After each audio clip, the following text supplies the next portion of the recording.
This Country of Ours by Henrietta E. Marshall, first published in 1917. Part 5, The French in America.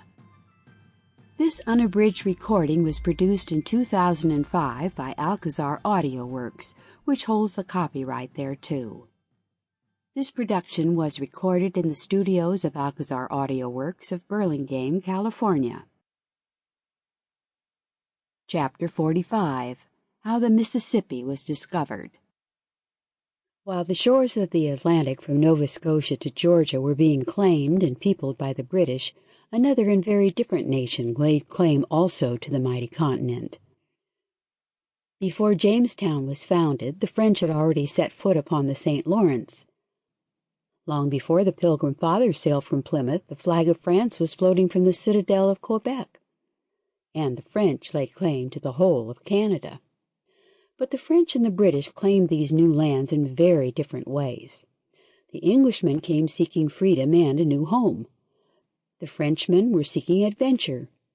The Englishman painfully felled trees and cleared land, toiling by the sweat of his brow for the comfort of a home. The Frenchman set up crosses on the edge of pathless forests, claiming unknown lands for God and his king. He came as missionary, trader, and adventurer rather than as a farmer. And led on by zeal for religion or desire for adventure, he pushed his settlements far into the wilderness. So long years went by. All along the Atlantic coasts spread fertile fields and fair homesteads. The British were content to live on the lands which they had cleared and tilled, and no adventurer sought to know what lay beyond the Blue Mountain Range which shut him from the west. Far otherwise was it with the French. Priests and traders were both full of a desire for conquest and adventure.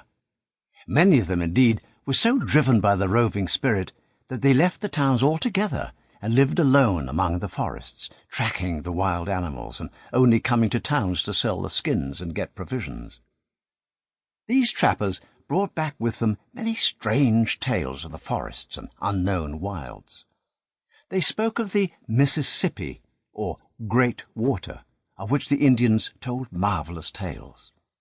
And at length it seemed to their hearers that this Great Water could be no other than the long-sought passage to India and the East. Many people, fired by these tales, went in search of this great... Sample complete. Ready to continue?